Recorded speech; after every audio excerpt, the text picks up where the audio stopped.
What's up, guys? Welcome back to Nerdology Lab. For this video, we are going to go into the third and final video of what we have called the Elder Trilogy. In the two previous videos, you saw me go over the wand of Grindelwald. I gave this wand a rating of 6 out of 9 3/4. And in the video before this, we went over the wand of a young Albus Dumbledore, a professor in Defense Against the Dark Arts, before he became the headmaster at Hogwarts School of Magic. I gave this wand a 9 out of 9 3/4 in the review, and now, I'm sure you've guessed it, it is the Elder Trilogy. We will be going over the Elder Wand itself. A beautiful wand, a powerful wand, passed down through many wizards and owned by many great but also evil wizards. To list a few off the top of my head, I think of Harry Potter, the final owner of the Elder Wand. I think of Draco Malfoy. While he never possessed the wand, he did have a link. And I think of Albus Dumbledore, of course. Gellert Grindelwald had it before he did.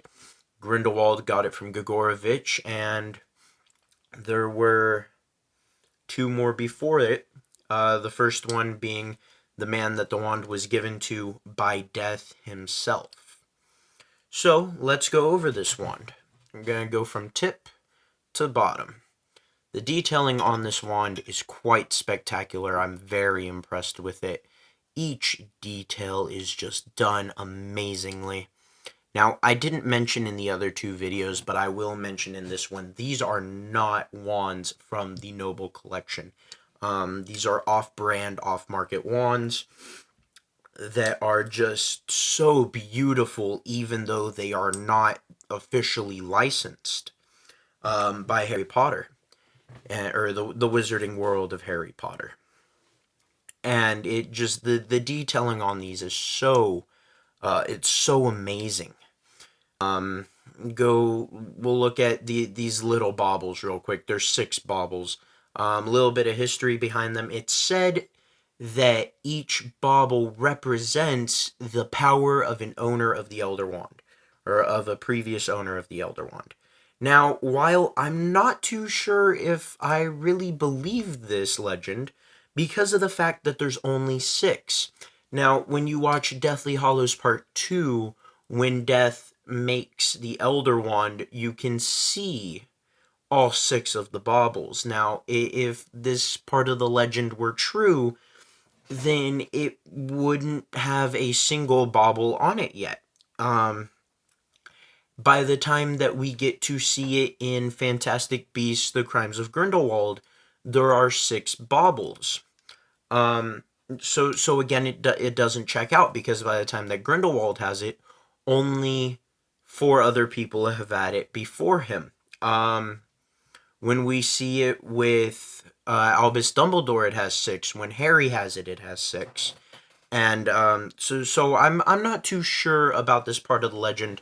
I really feel as though I would have to see or hear it from J.K. Rowling herself, that's what each one meant, and I would have to hear some sort of logic behind how that worked. Let's next go over the esoteric runes. The esoteric runes that are on here, I am not sure how they are translated or how it's put into any sort of alphabet or anything. I know nothing of esoteric runes, but I have read that the runes stand for the power of the Elder Wand. And so that's just kind of interesting in itself, that this wand, the wand of young Albus Dumbledore, each rune on it is said to install a different type of power, or it's another level of power that the wand has. So I think that that's pretty interesting, the connection between the two, how they put that into play. Coming down past that, to each of the individual bubbles are just so well placed. And in and the wand overall is just so beautiful. Coming down to the very end, to the last little bit of details on there, the bubbling done in the handle of the wand, the roundness on the bottom, it's such a beautiful wand, and the balance of it is very nice as well, well balanced from the ends. It's very well balanced, and swishing it and flicking it and waving it like a wand, it feels very natural. It's almost indescribable. It moves so fluidly, and like I was saying with Grindelwald's wand, how it was a little uncomfortable when it snapped up into my hand when I flicked it, or how Albus's wand had to be held due to the size of the grommet on the bottom. It just the Elder Wand it's just such a comfortable fit. Fits perfectly into my hand, and it's nice, well balanced, easy to maneuver, and honestly, I have to say that rating this out of 9 3/4, keeping the theme that we've had because of the fact that it's Harry Potter, I really would give this wand 9 3/4 out of 9 3/4, because the detailing is amazing, the balance is great. It's got the metal core, which I absolutely love in my wands. It makes them feel so much sturdier. This wand is just so beautiful, and I've loved getting to use it and play with it, and it really is quite amazing. So if you guys are trying to think of a wand to get, maybe you're into Fantastic Beasts, and maybe you're not. Maybe you're more into just classic Harry Potter movies.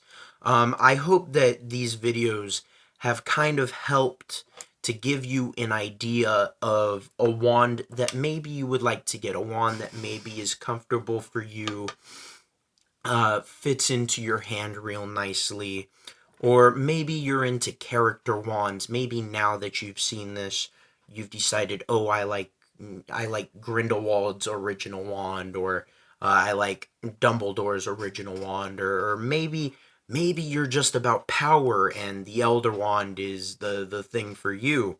So I really hope that I've been able to help you guys maybe decide if you want a wand, which one you would like to get.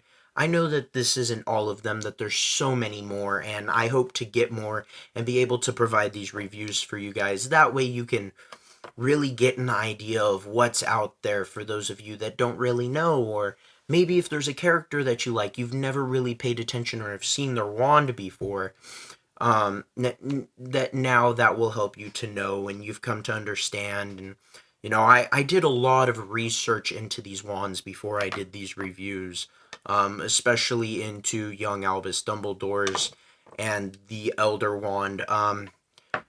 It was a lot easier to research those. There's not much out on Gellert Grindelwald's wand. It was only seen during the one scene in Crimes of Grindelwald. The only reference to it is a picture of Grindelwald when he was young, and so I think that the detailing that's been put into these wands is just magnificent for the very little that we really do get to see of them. I remember only seeing young Albus's wand a couple of times in the movie. Just the one scene of Grindelwald's, and everybody has seen the Elder Wand in all of its glory in the past, and so I love the details and how much detail has been put into these wands. For us, really, for Potterheads, for Harry Potter fans, for nerds in general, of course. Just everything that's gone into the craft of these wands. And so I really hope that I've been able to help you guys out with maybe better understanding these wands, or maybe if you hadn't ever seen one of these wands before. I mean, I'm really talking about Grindelwald's wand here. If you've never seen one of these wands before, maybe you're looking to getting it, you want to see how someone else might like it. I really hope that I've been able to provide that to you guys. Thank you so much for your time. And stay nerdy, my friends.